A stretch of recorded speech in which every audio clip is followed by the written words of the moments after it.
Efésios 6, do 13 ao 18. Vamos dar prosseguimento à mensagem que a gente começou na semana passada sobre a batalha espiritual.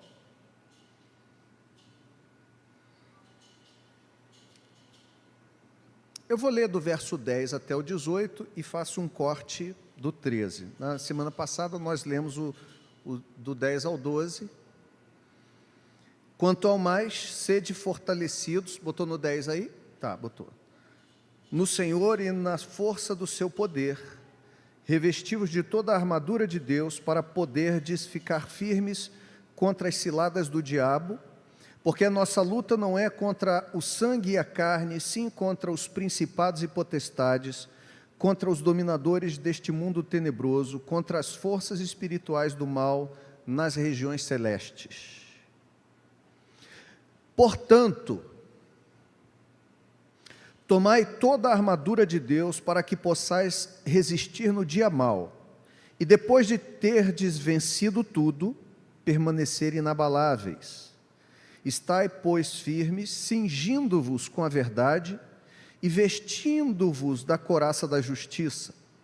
Calçai os pés com a preparação do evangelho da paz, embraçando sempre o escudo da fé com o qual podereis apagar todos os dardos inflamados do maligno.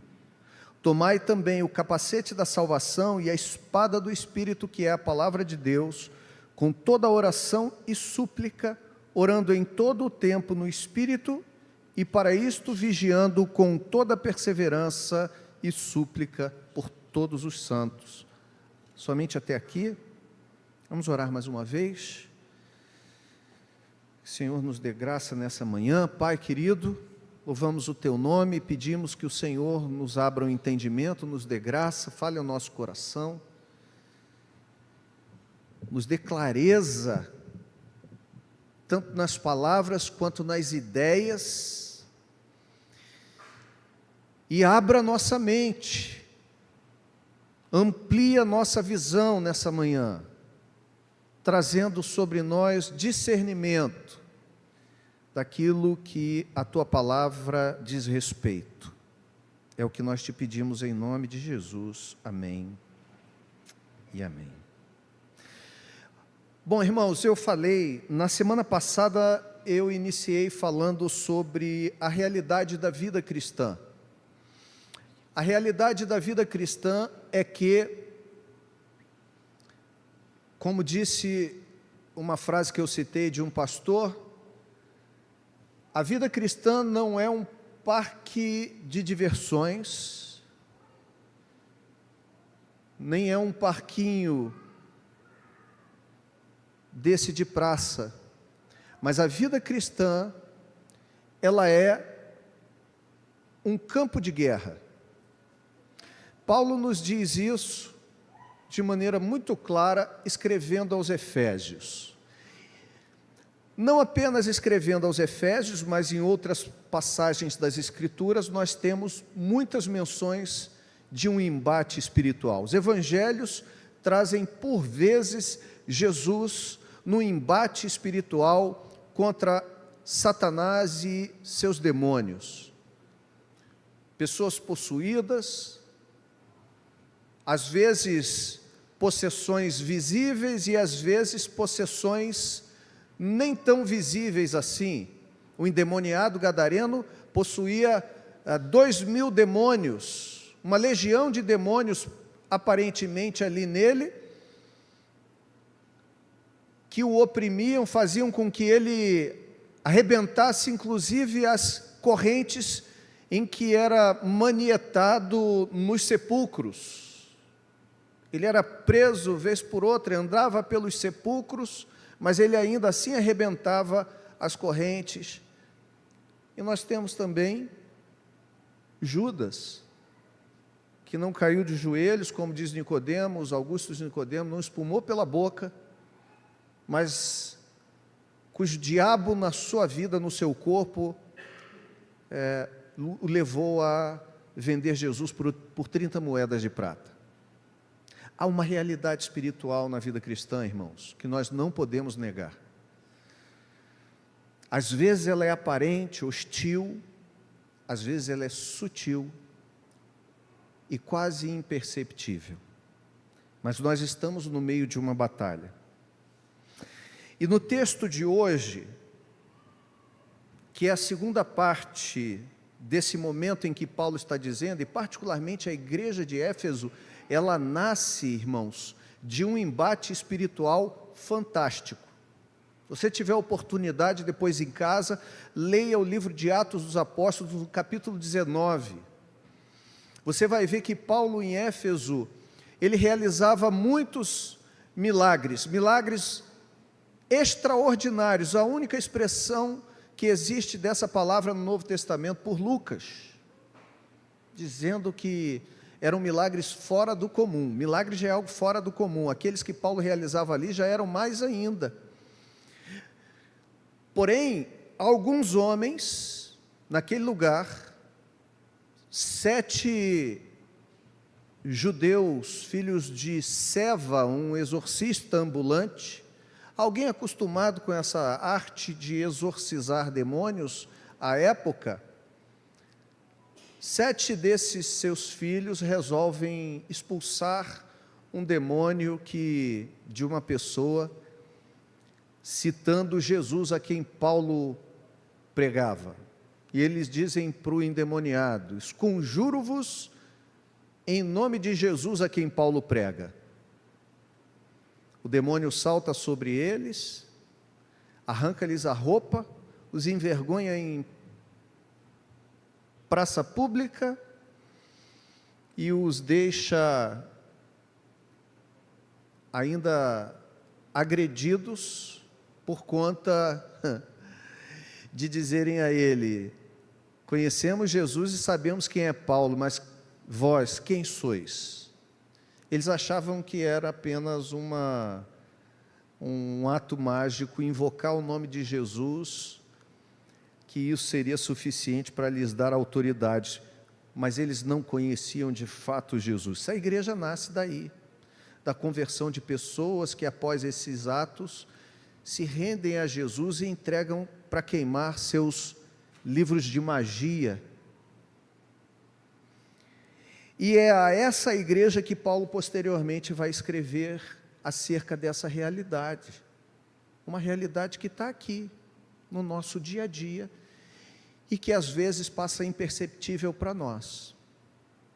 Via de regra, como introdução da mensagem passada, passa imperceptível, porque nós cristãos, às vezes tendemos a 2 posições polarizadas que são antibíblicas. Uma delas é aquela em que, como cristão, se vive de maneira letárgica, indolente. O diabo é aquele cachorrinho. Ou como alguns preferem, e eu já ouvi isso: eu não falo esse nome não, porque esse nome não é muito bom a gente falar. E chamava ele de vermelhinho. Há alguns que acham que ele é uma lesminha, um bichinho assim, inocente. Mas a Bíblia diz que ele é ardil, é astuto, é poderoso. Paulo diz que é dominador deste mundo tenebroso, tem certo poder. Um outro erro muito comum está no polo oposto. Meu Deus, o diabo é capaz de realizar todas as coisas. E aí nós temos crentes que vivem numa eterna oração para o diabo, contra o diabo. Eu vi um dia desses um videozinho eu tenho que confessar o meu pecado para os irmãos, né? Tem uns perfis de crente sincero, como é que é? Edilson é que sabe. Qual? Gospel não sei das quantas e tal. Tem uns negócios muito engraçados, né? E eu, vez por outra, recebo de um desses irmãos debochados, eles mandam para mim, porque eles sabem que eu gosto, aí eles Aí eu recebi um dia desse que a moça, tadinha, ela estava dizendo assim, estava pregando, dizendo, irmãos, porque a gente ora e tal, eu falo com Deus, mas falo com o diabo também, eu estou o tempo todo falando com ele, como eu estou falando com vocês. Tem gente que está vivendo assim, vai daqui para a porta, repreende ele na hora de entrar no carro, na hora que acontece alguma situação, e vive um temor, um terror, que é uma espécie de maniqueísmo, uma doutrina de um camarada chamado Maniqueu, que pressupunha que o universo era uma tensão eterna entre duas forças, bem e mal, que se equivaliam. Mas não é assim que a Bíblia diz. A Bíblia diz que Deus é poderoso sobre todas as coisas e que já decretou a falência de Satanás. Porém, nós ainda estamos num campo de batalha. Então eu queria destacar, para a gente começar, alguns aspectos desse texto nessa manhã, quando Paulo diz, portanto, tomai toda a armadura de Deus, para que possais resistir no dia mau e depois de terdes vencido tudo, permanecer inabaláveis. É preciso destacar para a gente aqui que essa armadura, embora a imagem sugira uma armadura daquele guerreiro, e embora o que Paulo está usando é essa mesma imagem, eu vou explicar para vocês por quê, contudo, nós vamos ver que os elementos dessa armadura nada tem a ver com uma guerra de socos, espadadas e pancada física contra o inimigo, como algumas pessoas dizem, achando que porque se tornaram fortes fisicamente ou mentalmente, têm um bom porte físico, podem cair na mão com o diabo, numa espécie de MMA gospel. Não é assim que funciona. Mas eu preciso destacar, e eu quero destacar antes de entrar nessa armadura que Paulo propõe, como é que a gente resiste na prática? Se nós vivemos uma luta espiritual, e Paulo apresenta, olha, você tem que estar revestido de uma vestimenta específica. Antes da gente ver isso, contudo, eu quero ver com vocês alguns aspectos introdutórios. Primeiro, sobre essa armadura de Deus. Que armadura é essa? Porque o texto diz assim, olha, portanto, tomai toda a armadura de Deus. Essa é a segunda vez que essa palavra, ou que essa expressão é mencionada, porque Paulo já havia dito isso no verso 11, revesti-vos de toda a armadura de Deus. Para você entender o que Paulo está falando, que ele vai dizer sobre o cinto da verdade, coraça da justiça, ele vai falar sobre a sandálias da preparação do evangelho da paz, o capacete da salvação, o escudo da fé, a espada do Espírito. A carta aos Efésios é uma carta das que Paulo escreveu da prisão. Paulo escreve 4 cartas da sua prisão em Roma. O livro de Atos termina com Paulo indo a Roma, e Paulo fica preso lá naquele lugar, lá naquela cidade, por cerca de 2 anos, pelo menos. E ele experimenta naquele lugar uma chamada prisão domiciliar. Ele está preso num lugar, podendo receber, em alguma medida, algumas visitas, e ele é vigiado por 4 soldados, em turnos de 6 horas. A cada 6 horas mudavam os 4 soldados que tomavam conta de Paulo. Paulo, nesse sentido, era alguém vigiado 24 horas por dia. E os soldados que tomavam conta de Paulo, dada a gravidade do que Paulo havia, ou que era a acusação contra ele, eram os chamados guardas pretorianos. Os pretorianos eram guardas de uma força de elite, era a guarda oficial do imperador romano, era uma espécie de tropa de elite, de polícia federal, de cote da PF, porque era a guarda mais próxima do imperador e eram os soldados mais bem preparados. Portanto, quando Paulo, perceba aqui a linguagem dessa escrita. Paulo está escrevendo de casa. Quando ele escreve aos Filipenses, ele diz isso, que muitos daqueles pretorianos, inclusive, receberam a sua mensagem. Provavelmente, daqueles que se converteram tomando conta de Paulo, as cartas saíram dali e chegaram aonde deveriam chegar. E esses soldados que vigiavam Paulo o tempo inteiro foram inspiração de Paulo, na sua percepção, à medida em que escrevia sobre a guerra espiritual. Ele está vendo um soldado daquele na sua frente. Aquele soldado não era um soldado comum, ele era mais bem preparado. A sua armadura não era uma armadura comum, era uma armadura superior. Havia uma armadura comum do soldado romano, daqueles quando a gente vê os filmes, né? E o pessoal diz, olha que engraçado, eles usavam umas saias engraçadas, né? Na verdade não era uma saia, havia uma roupa de baixo, e aquela saia era para dar mobilidade. Levamos em conta que não tinha os tecidos de hoje em dia, né? Que esticam e tudo mais, então era necessário haver aquela abertura para você ter mobilidade para correr e tudo mais. Mas essa armadura chamava-se helecói, era uma armadura simples, era aquele escudo redondinho, aquela espadazinha meio parrudinha, meio curta. Esse era o soldado romano comum. Mas o guarda pretoriano, ele possuía uma armadura diferente. A armadura dele não chamava-se helecói, chamava panoplian. Panoplian era a armadura que tinha todo o conjunto de armas necessárias para um guerreiro, para um soldado de elite.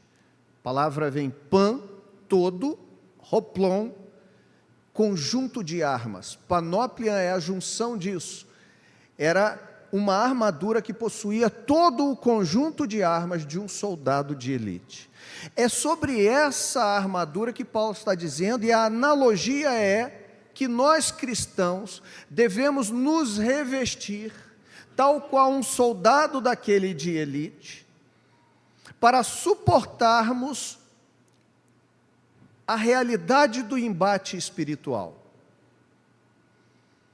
E é interessante, eu cito aqui um texto de Lucas 11, porque a palavra panoplian só aparece 2 vezes no Novo Testamento. Uma vez é aqui, mas a primeira vez que ela aparece é em Lucas 11, 21, quando Jesus, falando acerca do diabo, diz assim: quando o valente bem armado guarda a sua própria casa, fica em segurança todos os seus bens. Esse valente é o diabo, é Satanás. Mas Jesus diz no verso 22, sobrevindo, porém, um mais valente do que ele, e aí Jesus está falando de si, vence-o, tira-lhe a armadura em que confiava e lhe divide os despojos. A palavra aqui, a armadura que Satanás está é panoplian. Tira todo o seu conjunto de armas. É o que Jesus faz. É o que Paulo vai dizer, a carta aos Colossenses, que Jesus expôs publicamente o diabo. Ele derrotou e ele despojou totalmente, retirando-lhe a armadura, sua panoplian. Ronaldo Lidório, um missionário, teólogo, pastor presbiteriano, no seu livro Novas Fronteiras, ele diz que Jesus retirou a panoplian do inimigo e disponibilizou a panoplian de Deus à sua igreja. Ao mesmo tempo em que Jesus vence o diabo e retira o seu conjunto de armas, existe da parte de Deus uma armadura que tem todo o conjunto de armas disponibilizada para nós. É sobre esta armadura que Paulo está orientando os cristãos a se revestirem. Paulo entendia que vivemos num contexto de batalha espiritual e, como representantes do Senhor, devemos ser como essa espécie de tropa de elite, bem armada e vigilante. O ministro cristão William Gurnall, ele diz assim, em seu livro, O Cristão com uma Armadura Completa, ele diz que no céu compareceremos não com a armadura, mas vestindo roupas de glória. Aqui, porém, todas as peças dessa armadura devem ser usadas dia e noite. Devemos andar, trabalhar e dormir vestidos com ela, senão não somos verdadeiros soldados de Cristo. E é bom a gente se lembrar que numa das metáforas da vida cristã, do cristão e da vida cristã, o cristão é comparado a um soldado em batalha, algumas vezes comparado a um atleta no meio de uma competição, e a vida cristã comparada às vezes a uma competição que se precisa chegar vitorioso ao final, e às vezes a um campo de batalha onde se precisa estar de pé. Então a vida cristã, irmãos, ela tem momentos muito bons, fáceis, simples, doces, mas ela possui momentos muito adversos, muito difíceis. Ela não é um parque de diversões, ela é um campo de batalha. Segunda coisa que é preciso destacar nesse texto, no verso 13 ainda: portanto, tomai toda a armadura de Deus, para que possais resistir no dia mau. Deixa eu dizer uma coisa para você, não é praga nem profecia, mas o dia mau vem. Querendo você e eu ou não, o dia mau vem. É uma realidade da vida, é uma realidade da vida cristã. Nenhum de nós experimenta uma vida linear de alegria, felicidade, pelo contrário. Alguém já disse com muita propriedade que a vida cristã, para alguém que está vivo, precisa ser como um eletrocardiograma, porque quando está linear assim, o indivíduo já morreu. Essa é uma realidade da vida cristã. O dia mau vem, irmãos. O que é o dia mau? O dia mau é o dia da luta, é o dia do embate com as suas fragilidades, com as suas tentações, com as provações da vida, com os ardis de Satanás, com aqueles momentos mais adversos que você jamais pensou em passar na sua vida. O que Paulo está dizendo é que nós precisamos estar revestidos dessa armadura de Deus, para que nós possamos resistir no dia mau, porque não pense você que o dia mau que o inimigo das nossas almas propõe para as nossas vidas e que às vezes nós passamos é algo doce, fácil e agradável. Não é.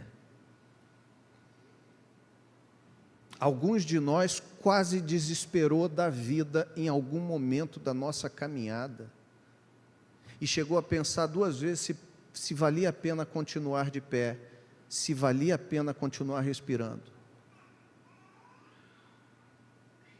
Porque muitas vezes chegamos num ponto em que não vemos saída, muitas vezes nos vemos num ponto desesperador sem sabermos o dia de amanhã. Eu estava vendo mais um vídeo no Instagram, uma reportagem. Mulher morre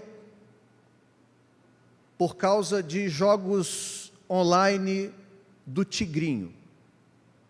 Vocês gostam do jogo do Tigrinho? Tem alguém aí que joga o jogo do Tigrinho? Se tem, não vai falar também.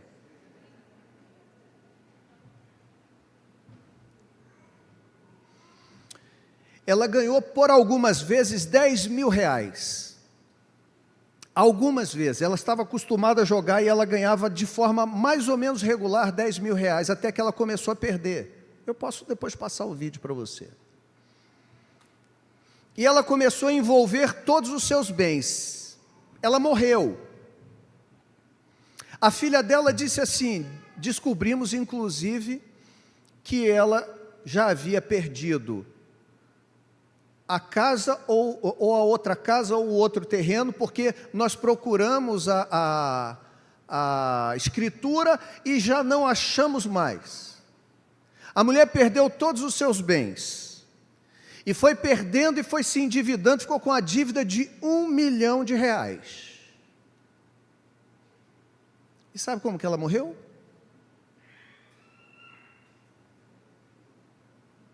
Se suicidou. Porque havia perdido tudo e tinha visto aonde ela tinha chegado, não tinha jeito, tirou a vida. Tirou a própria vida.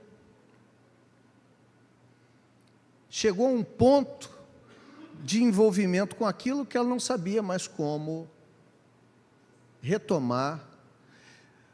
A reportagem é sensacionalista, porque ela disse, mulher morreu por causa do jogo do tigrinho. Eu falei, vou ver, que negócio de jogo é esse, pô? Será que deu uma pane no cérebro da pessoa? Mas a morte é decorrente da dívida que ela assumiu, não viu saída, não compartilhou com ninguém, tirou a própria vida, mas deixou dívida para os outros. A coisa é séria. O dia mau existe. Em algum momento, às vezes, nós passamos por circunstâncias difíceis, e é sobre isso que Paulo está dizendo.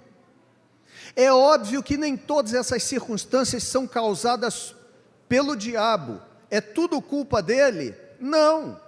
São ações erradas, escolhas erradas, fragilidades nossas não bem compreendidas, vazões que damos de alguns sentimentos e algumas vontades. Porém, irmãos, eu digo o seguinte, eu tenho uma tese de que o diabo é igual bactéria. Ele pode não ser o causador de toda ferida, mas a hora que você rasgar em algum lugar, vai ter uma para tentar infectar.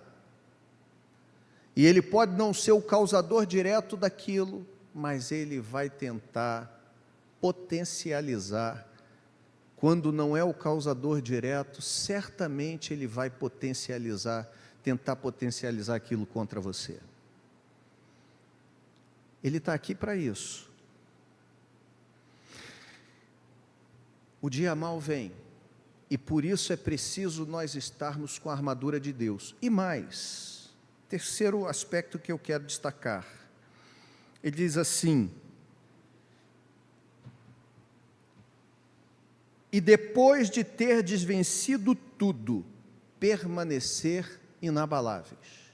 Por que é que nós precisamos tomar essa armadura de Deus? Tomar aqui é um sinônimo de vestir-se, né? No verso 11 ele diz, revestivos de toda a armadura de Deus. Tomar, se apropriar, né? Vestir essa armadura. Por quê? Primeiro, para a gente resistir no dia mau. Segundo, porque nós precisamos, depois da batalha, permanecer de pé. Essa expressão, permanecer firmes, inabaláveis, ocorre 3 vezes nesse texto. Não sei se você já viu. Ocorre no verso 11, no verso 13, verso 14. Permanecer firme, ficar firme, manter-se inabalável. O problema da batalha, muitas vezes, não é só a batalha, mas é o depois. Por exemplo, Daniel ontem teve uma batalha aqui. Tentaram estourar a bolinha que estava no pé dela, de todo jeito. Gente, eu me diverti com Daniel.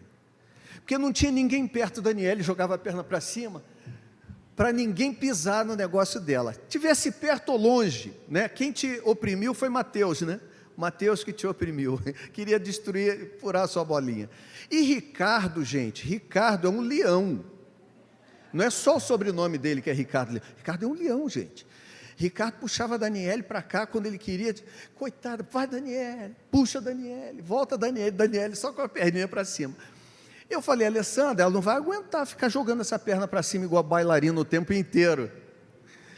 E aí, você tomou Dorflex, Dani? Tomou nada e está aqui inabalável no dia seguinte. Eu fiquei preocupado com você. Porque o problema não era nem tanto só o esforço que ela estava fazendo ontem. Como é que ela ia acordar no dia seguinte? Quem está dolorido aí de ontem? Ah, você está, Dani? Olha lá. A questão, irmãos, é que a gente precisa estar revestido, porque essa batalha, e aqui essa ideia de ficar inabalável é manter-se íntegro.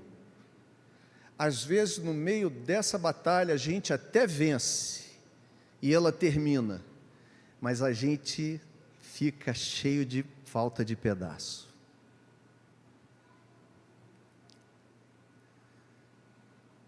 Às vezes a gente passa pela prova, passa mal, e quando termina, nós estamos caídos, estamos destruídos, estamos cansados, estamos naquela rebordosa. Paulo diz que é preciso estar revestido de toda a armadura de Deus para suportar o dia mal, e quando ele passar, você está de pé. Porque tem vezes que quando o dia mal passa, tem cristão caído, cansado, destruído, como alguém que faz uma batalha num dia, que faz uma competição e uma luta num dia, no dia seguinte não aguenta levantar de tanta dor, está destruído, está fora de forma. Não é assim? Diz você aí que gosta de malhar, Vitor, que é professor de jiu-jitsu, Fabrício, que gosta de pedalar, Alex, que gosta de ir para a academia, Marcos Paulo. Você também, Duda? Você já levantou correndo, é o quê? Você é a corrida? E aí a gente está fora de forma, o que acontece? Pô, dei um treino pesado, no dia seguinte, está quebrado, está fora de forma. Foi pego desprevenido naquele exercício, naquele esforço físico. E às vezes, irmãos, quando a gente trata de uma batalha, de uma guerra na vida, às vezes a guerra passa, mas a gente chega do outro lado faltando pedaço. Vejamos, por exemplo, a história de Jó. A Bíblia diz que Jó passou por todos os seus primeiros problemas, tentações e perdas. E Deus vira para Satanás e disse: viste só como é que Jó passou por tudo isso, mesmo tendo você me incitado contra ele sem causa? Passou por tudo isso e se manteve íntegro. Integridade é a capacidade de se manter inteiro. Ele passou pelas adversidades, mas não perdeu nada de si. Às vezes a gente passa pelas adversidades, mas perde o caráter, perde bens, perde pessoas, perde parte da nossa integridade em algum aspecto. Paulo diz: estejam revestidos da armadura de Deus, para vocês, depois que passarem o dia mal, continuarem inabaláveis. Porque às vezes o dia mal vai embora, e às vezes a gente quase que vai junto com ele. Portanto, estejamos revestidos da armadura de Deus. Mas que armadura é essa? Vamos a ela e vamos terminar. Quais são as partes dessa armadura? Primeiro, a verdade como um cinturão. Estai, pois, firmes, cingindo-vos com a verdade. Cingir aqui é por o cinto. Essa é a primeira peça da armadura de um soldado cristão. A verdade como um cinto. Porque essa era a primeira peça da armadura de um soldado pretoriano. A primeira coisa que ele botava era uma roupa de baixo, que era unida. Não era um long john, né? Porque o long john hoje em dia você bota ele inteiro, mas era uma parte de baixo e uma parte de cima que era unida por um cinto de couro grosso.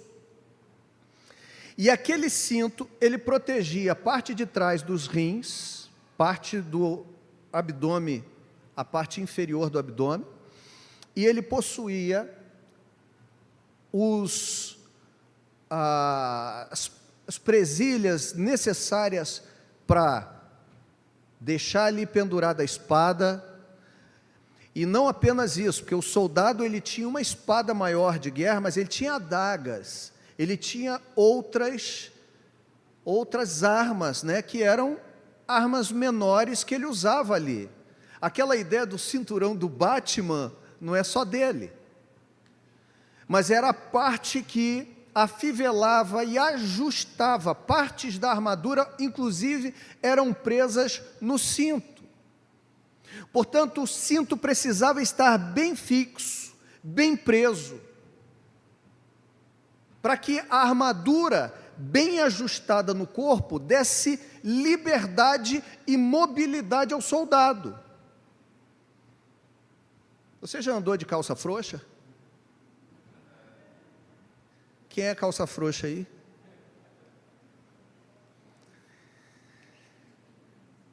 Eu não sei, eu tenho que ter até cuidado do que vou falar aqui, gente.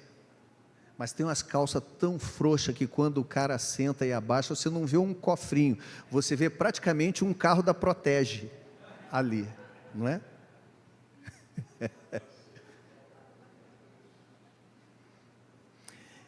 Eu vi um vídeo esses dias. Rapaz, estou demais, hein? Meu Deus do céu. É sério, vi mesmo. Eu vejo, confesso. Mas vocês percebem que tudo isso que eu vejo tem uma função teológica, homilética. É sério, gente, eu vejo para isso, tá? Eu guardo ilustrações assim na minha mente. Não sei se vocês já viram. Isso são os debochados que mandam para mim. O pai da noiva entrando com a noiva no casamento e a calça dele cai na hora que ele está andando. Vocês já viram isso? Nunca viram esse vídeo, não? É de verdade, um casamento, alguém está filmando, o coroa está entrando. Mas eu não sei se ele esqueceu de apertar o cinto ou se o cinto estava frouxo mesmo. Eu sei que na hora que o coroa está andando no meio do negócio, eles filmando a calça do coroa. E ele estava com um cirolão aqui, uma samba canção. Cara, só tem o que fazer, abaixar, puxar a calça para cima e a noiva vai assim, olha para o outro lado e vai, deve ter pensado assim, papai, de novo. O cinto é uma coisa que precisa estar ajustado ao corpo. Tem até cinto que é só estético, enfeite, mas nesse caso não. Era o cinto que prendia a túnica e segurava a espada, garantindo que o soldado não sofreria nenhum impedimento ao marchar. Ao afivelar o cinto, o soldado sentia uma sensação de força e segurança em seu equipamento bem ajustado ao corpo. Sem o cinto ou com ele frouxo, a armadura tornava-se instável e por isso insegura. Você pensou um cara lutando e tendo que puxar as calças para cima o tempo inteiro? Então, irmãos, o termo verdade nesse contexto significa duas coisas. Primeiro, a verdade como sendo a verdade da revelação de Deus em Jesus Cristo contida nas Escrituras. Ele é a verdade. Conhecereis a verdade vos libertará. Eu sou o caminho, a verdade e a vida. É Jesus. Mas Paulo, como essa verdade é Jesus e precisa estar afivelada na vida do cristão, ela desemboca num outro aspecto, que é o aspecto de que o cristão precisa viver na verdade. Essa é uma grande parte da armadura, a verdade, porque a verdade em termos de sinceridade e de integridade. Pois como fruto da primeira, isso é, Cristo como sendo a verdade, o cristão precisa ser honesto e verdadeiro em seus relacionamentos e na sua relação com a vida. A mentira, a hipocrisia, o engano e a intriga são as armas do diabo e não podemos vencê-lo utilizando as mesmas armas. Portanto, irmãos, essa verdade não é somente a verdade de que o Evangelho é a verdade de Deus, mas o ato íntimo de cingir-se com a verdade no sentido de integridade, a verdade do íntimo, de que fala o Salmo 51, verso 6. Assim, portanto, como o cinto dá facilidade e liberdade de movimento, também é a verdade que nos dá essa liberdade conosco, com o nosso próximo e com Deus. Que é coisa que acaba com a vida do cristão é a mentira, porque a mentira tem perna curta, já diz o ditado popular. Não se vai muito longe com a mentira. Você pode enganar todo mundo por um pouco de tempo, você pode enganar muita gente por algum tempo, mas você não pode enganar todo mundo todo o tempo. Em algum momento a mentira vai surgir, mas a verdade, ela te dá mobilidade. Ela é uma ferramenta, uma parte dessa armadura. Por quê? Porque é todo ajustado com a verdade. Todo ajustado com a verdade que você consegue viver de cabeça erguida. Quando a sua vida é sincera, é aberta. A falta da perfeita sinceridade nos embaraça a cada movimento. Quem conta uma mentira, irmãos, tem que contar muitas depois, para poder sustentá-la. Você conta uma, ela vai precisar de outra, vai precisar do suporte de uma terceira, a terceira vai precisar do suporte de uma quarta.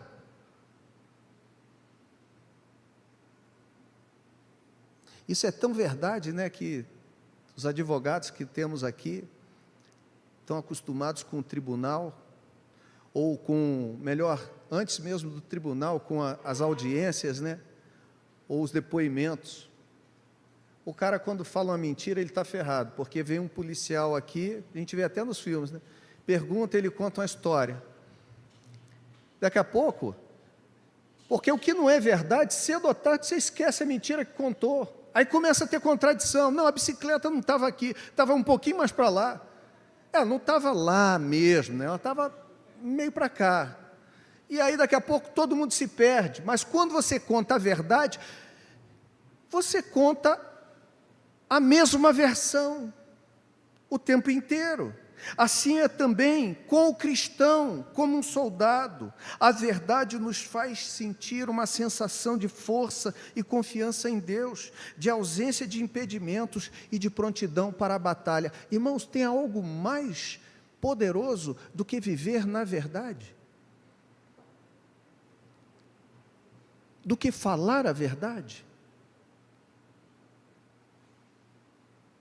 Do que admitir quando você erra, aceitando a verdade?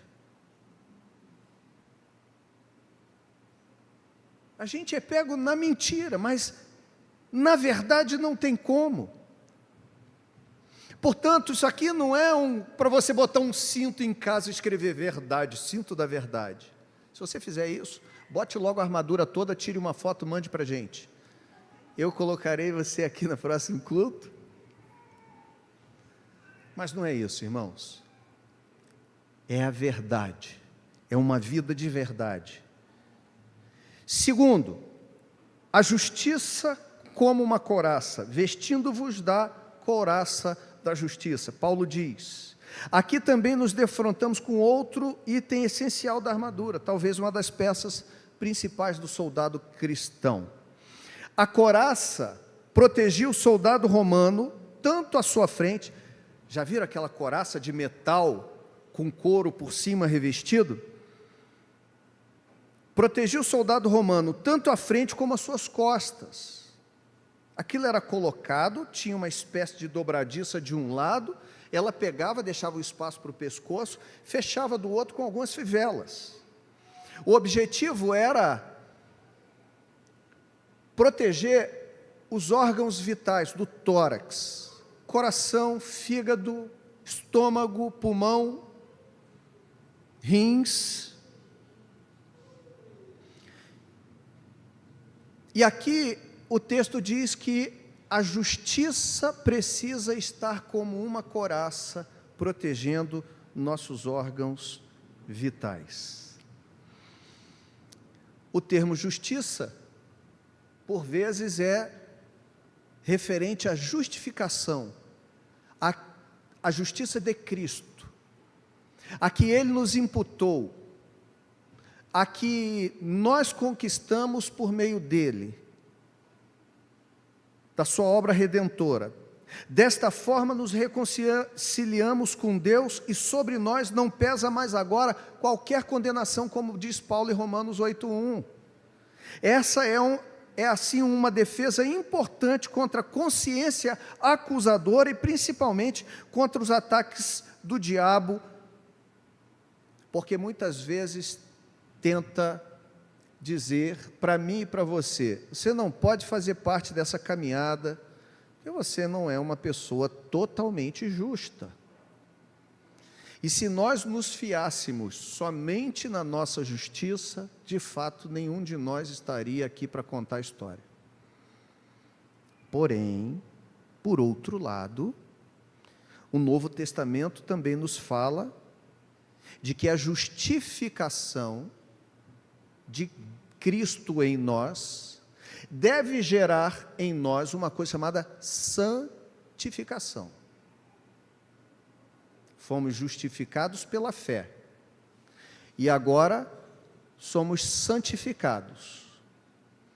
A santificação, dizem alguns teólogos, é o processo pelo qual aquele que por Deus foi declarado justo vai se tornando cada dia mais justo à imagem e semelhança de Cristo.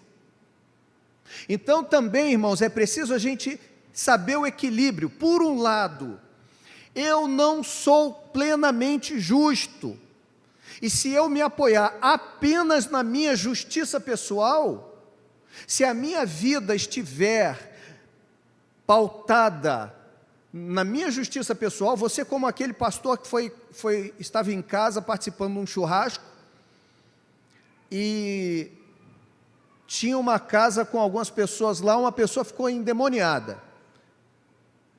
Aí chamaram o pastor, tem uma pessoa endemoniada, vai lá expulsar. Aí o pastor chegou lá na casa que estava a pessoa endemoniada, o demônio virou para ele e falou assim: eu vou sair para você com essa barriga aí cheia de linguiça? Ele estava num churrasco, né? Esse demônio, eu acho que ele cria na doutrina adventista. Não podia comer carne de porco. Eu vou sair de você, eu vou sair porque você está me mandando sair com essa barriga cheia de churrasco. Dizem que o pastor, de forma sábia, se apropriando da justificação, disse: é com churrasco, é com linguiça, com asinha, picanha e pão de alho que você vai sair em nome de Jesus. E o diabo foi embora para a glória de Deus, e o pastor voltou para o churrasco. Não é baseado na sua própria justiça. Porém, irmãos, cuidado. Aquele que também toma isso como um salvo-conduto para uma vida desregrada, uma vida antiética, imoral, essa pessoa não conhece Deus. A gente não é perfeito, mas caminhada cristã é uma busca contínua da perfeição. Então o Novo Testamento nos fala também da justiça como caráter de conduta nas vidas dos que agora andam em Cristo Jesus. Calvino, Papa dos Reformados nosso, ele diz, Edilson quase falou em línguas agora,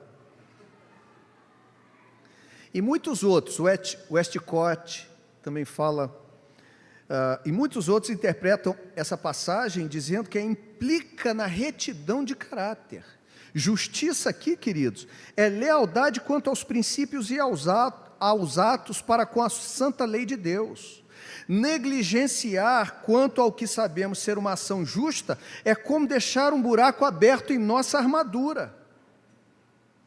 Então não pensa você, eu não sou perfeito, não sou, mas aonde eu de fato sou pego em erro, eu preciso me arrepender, eu preciso reparar, eu preciso viver uma vida de justiça. A justiça de Deus invariavelmente acarreta uma vida de caráter justo e de conduta reta na minha vida. Assim, nós podemos ver que esses dois significados da justiça se entrelaçam e formam juntos uma coraça. Uma coraça como tinha aquela de duas partes. É a justiça de Cristo que também gera em mim um caráter justo e formando assim uma coraça com uma malha impenetrável aos ataques do inimigo. Verdade, viver em verdade. Segundo, ser justo. Apropriar-se da justiça de Cristo, que você não é perfeito, Ele é, mas se você é filho dEle, você vai demonstrar as obras dEle na sua vida, buscar ser justo. Então um camarada que se diz pastor, ele é pego com um dinheiro dentro da Bíblia, uma evasão fiscal, ele está com dinheiro dentro da Bíblia para não pagar o imposto de saída lá. E ele diz que está sendo perseguido como o apóstolo Paulo foi. Olha, Paulo deve ter dado um revertério no túmulo. Porque você imagina comigo, se ele tivesse perseguido pelo motivo correto, mas por um ato desse criminoso, isso não é perseguição, né, gente? Mas lá, o pastor daquela denominação lá, tentou dizer que isso era perseguição religiosa. Não é perseguição religiosa, é falta de justiça. O evangelho como as sandálias, as botas do guerreiro.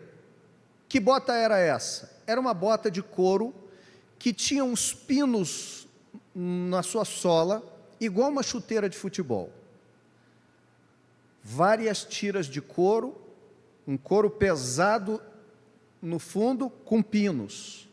Por quê? Era chamada caliga, era presa na perna, na canela do soldado, e ali, aqueles pinos eram para dar firmeza no terreno.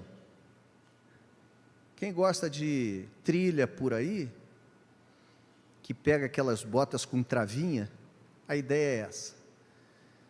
Só que eram pinos que quando ele pisava, entravam no chão. A ideia era não ter o pé escorregando no meio da batalha. Havia firmeza. Ele podia subir alguma parte, mesmo com um gramado, que aquilo entrava na grama, entrava no mato. Ao mesmo tempo em que aquilo protegia os seus pés, porque o que os caras faziam na guerra? Eu me lembro de um filme de Bruce Willis. Olha, cultura é um negócio sério. Entra em vídeo de rede social, filme. Difícil de Matar. É o primeiro, não é o parte 45, não. Porque o que teve de Difícil de Matar com Bruce Willis... Mas ele está naquele prédio lá que a sua esposa estava trabalhando. A esposa trabalhava numa corporação top lá e uns caras vão sequestrar o prédio. Nakatomi, não sei das quantas o nome do prédio. E aí lá numa hora que ele está ferrado lá na mão de todo mundo, um monte de cara dando tiro em cima dele. Quer dizer, ele escondido, trocando tiro com os caras, só tinha um problema. Os caras de bota e ele foi pego, estava dentro do banheiro, alguma coisa aconteceu, ele só deu tempo de botar as calças. Ele estava descalço. Quando os caras percebem que ele está descalço, num paredão assim, cheio de porta de blindex, passagens assim, o cara manda começar a atirar nas portas de vidro, e vão destruindo aquelas portas de vidro, a porta de vidro cai no chão, quebrada, os cacos de vidro, o cara sai correndo para fugir, descalço, e ele fica com os pés totalmente ensanguentados, e vão acabar descobrindo onde ele está lá, porque onde ele vai andando, vai fazendo aquele rastro de sangue. As guerras antigas eram assim. Muitas vezes os campos de batalha, sabe como é que eram preparados? Tinha um grupo de pessoas que vinha soltando tachinhas e limalhas de ferro, pedaços de ferro, de metal. Eventualmente o soldado inimigo que tivesse sem caliga ou sem algum tipo de proteção para os pés, ele já ficava ferrado ali, sem precisar tomar um golpe de espada, ele já era tirado da batalha. A caliga servia então para tanto sustentar o soldado num campo de batalha hostil, que podia lhe causar ferimento nos pés, quanto ser capaz de fazer com que ele tivesse firmeza para se manter, correr, subir, pular. E aí Paulo diz, vocês precisam ter o evangelho da paz como essa caliga. Por quê? Nós, dessa forma, podemos entender que os sapatos do guerreiro cristão são a estabilidade do evangelho da paz. O termo evangelho, nesse sentido, significa literalmente boa nova, boa notícia. Sendo assim, a melhor forma de entendermos essa metáfora é aplicarmos das seguintes formas. Primeiro, assim como a caliga permitia mobilidade tanto para longas marchas quanto para corridas repentinas, assim o cristão, munido do evangelho, deve avançar sempre anunciando as boas notícias da salvação a todo tempo. O evangelho também, ele não é só algo que vai nos dar uma base reativa, mas a gente precisa anunciar o evangelho no campo de batalha. Segundo, assim como essa bota dava estabilidade ao guerreiro romano, o evangelho produz firmeza e uma qualidade inabalável sobre aqueles que nele creem. Ele nos dá o mais firme apoio possível para lutarmos contra o mal, pois o diabo, nosso adversário, odeia o evangelho, porque o evangelho é o poder de Deus para salvar todo aquele que crê.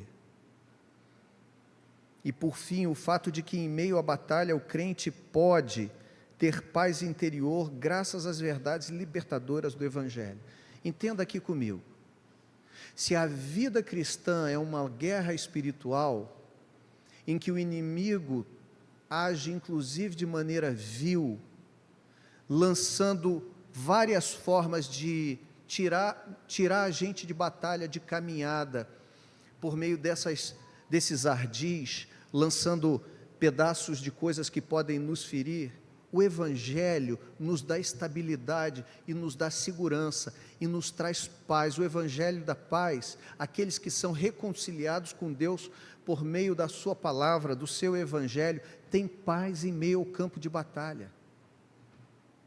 É como a base do soldado, ele caminha por meio daquilo. Irmãos, o que Paulo está dizendo é o seguinte, uma outra parte dessa armadura é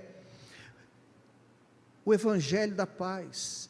Se você conhece esse evangelho da paz, se você teve um encontro com esse evangelho, que é a boa notícia de que hoje você pode ter paz com Deus, isso vai te dar sossego, isso vai te dar base, isso vai deixar você firme, mesmo nos dias de batalha, nos piores dias, mesmo no meio do campo de batalha que é essa vida. Nos momentos adversos, você vai se lembrar, você quer uma coisa pior do que o crente que diz assim, ai meu Deus, é o castigo de Deus que eu estou experimentando. Irmão, se você nasceu de novo, se você é de Jesus, não tem castigo, Deus não castiga você, Deus corrige você, Deus corrige a mim, mas não há mais inimizade entre nós e Deus. Você não precisa mais viver nesse campo de batalha pensando que Deus é o seu inimigo, esperando só você cair para te dar uma... Está vendo? Eu disse, eu sabia que ele não ia suportar, eu sabia que ele ia fazer isso. Se você já foi reconciliado pelo evangelho com Deus, você tem paz com Deus, Paulo diz isso em Romanos. Justificados, pois, pela fé, temos paz com Deus. Sabe o que significa? Que aquela ira de Deus, que vai destinar Satanás, os anjos caídos e todos os impenitentes de todas as épocas do mundo para o inferno e para o juízo eterno, não existe mais sobre você existe a face do Cordeiro, o Pai bondoso, o Pai amoroso. Quando você passar pelas circunstâncias adversas dessa vida, o Evangelho vai gerar paz no seu coração, porque você vai saber que Deus não está contra você, o diabo pode ter se levantado contra você, mas Deus é por você. Você vai se lembrar que se você está passando por um momento muito adverso, isso é uma pedagogia, é algo que Deus está agindo e trabalhando na sua vida para te edificar, para te fortalecer, para te transformar à imagem e semelhança de seu Filho, para o bem, nunca mais para o mal. É diferente de outras religiões que dizem, olha, se você sair daqui eu vou matar o seu filho, eu vou quebrar a sua perna, eu vou dar um acidente de carro para você. Vocês já tiveram num lugar assim? Tem uns lugares assim. Que umas entidades aparecem e falam isso. Ele vai sumir daqui, mas ele vai voltar.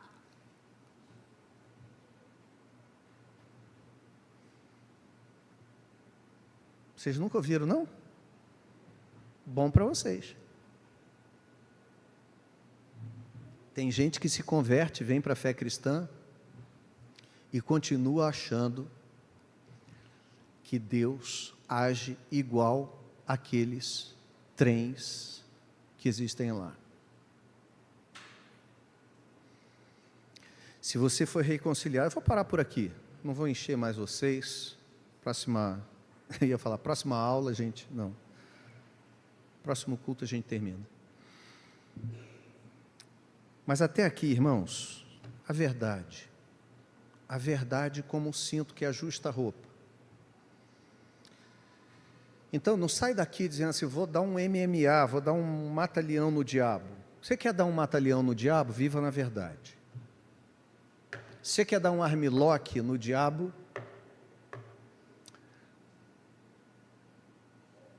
Seja justo, aproprie-se da justificação, da obra que Cristo fez em você, e Deus olha para você e diz assim, você é justo aos meus olhos, não porque você seja boa, Helena, não porque você seja justa, você tem um monte de pecado ainda, você tem um monte de injustiças em você, mas o sangue de Jesus te lavou, e você foi justificada pela fé. Portanto, quando Deus olha hoje para Helena, Ele vê Helena justificada dos seus pecados. Agora, como ato dessa justificação de alegria e retribuição, o que o Espírito faz dentro de nós?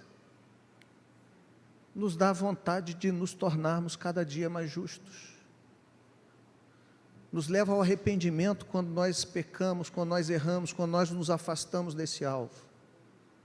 E o que nós vimos hoje ainda? Terceiro, precisamos ter o Evangelho como a base da nossa vida.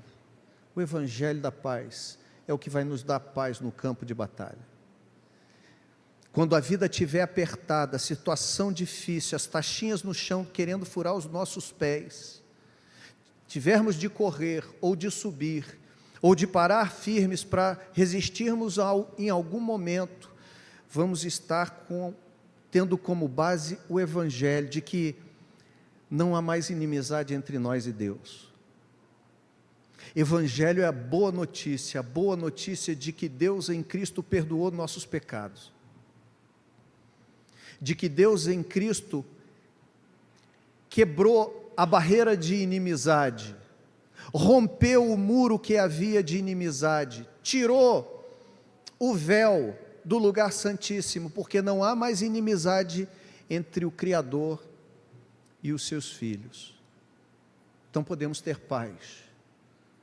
Se eu estou passando por um problema de saúde grave, não é Deus me castigando, certamente é Deus me melhorando, me preparando para me dar algo superior. Se eu estou passando por momentos adversos na vida, não é porque Deus não me ama nem gosta de mim, mas porque Deus está me adestrando, está me ensinando a ser forte, está me ensinando a usar as armas espirituais para vencer, está me dando capacidade e me adestrando para que eu seja melhor, para que eu me torne mais semelhante a Jesus, porque Ele agora é meu Pai, não é um criador furioso, que olha para um pecador, que merece o juízo, mas é um Pai amoroso, que recebeu o filho que voltou para casa de braços abertos, que matou o bezerro cevado, que botou um anel no dedo, e que disse para os seus anjos: vamos nos alegrar, porque ele agora está em casa. Que pelo menos nessa semana a gente possa meditar nessas 3 partes dessa armadura. Aonde eu não tenho vivido a verdade, a minha calça está frouxa. Aonde eu não tenho sido justo, não me apropriando da justiça de Cristo, nem vivido uma vida que reproduza essa justiça em alguma medida, eu estou com alguma fenda na minha armadura. E se eu ainda não tenho convicção da minha reconciliação com Deus por meio do Evangelho da paz, talvez não seja por isso que eu estou tão angustiado e atribulado por todas as coisas que estão acontecendo comigo, tão desesperançoso.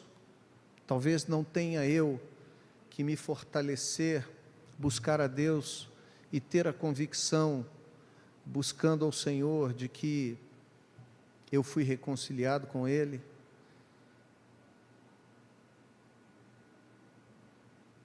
Vamos orar? Senhor, nesta manhã louvamos o Teu nome e Te agradecemos por tudo que Tu tens feito. Vivemos um momento, uma vida, vivemos uma guerra espiritual. Ela às vezes é declarada, às vezes são embates bem evidentes, às vezes são coisas sutis, disfarçadas, mas que todas elas, como ação contra a nossa vida, buscam nos prejudicar. O inimigo da nossa alma, ele não pode nos deter, mas pode muito nos atrapalhar. Não pode nos deter porque não depende dele nem de nós, essa caminhada depende do Senhor, é o Senhor quem nos guarda, mas ele deseja nos atrapalhar, deseja retardar os nossos pontos de conquista, deseja nos fazer repetir a lição. Então, nos ajuda, Senhor, nesta manhã, a nos revestirmos das armas espirituais. Elas não são naturais, mas elas são valores importantes do Teu reino sobre nós, particularmente nesses dias, que o Senhor nos traga a luz aonde tem faltado verdade, clareza e sinceridade em nossas vidas. Que o Senhor traga a luz aonde não temos sido justos, reproduzindo o seu caráter e a sua obra de justificação em nós. E também, Senhor, aonde que nos falta conversão, ou mesmo consciência desse Evangelho, que fez com que uma vida que era hostil a Deus e hostil de Deus para nós, se tornasse uma grande alegria de um Pai que cuida, protege e apenas disciplina a nossa vida quando necessário, mas que faz tudo para o nosso bem e tudo para que o seu propósito seja cumprido. Que o Senhor nos ensine nesses dias, pensando nessas coisas, a colocar pelo menos esses aspectos em prática da armadura do Senhor para nós, para suportarmos, vencermos o dia mau e para, depois de termos feito tudo isso, permanecermos inabaláveis. Que seja assim, em nome de Jesus. Amém.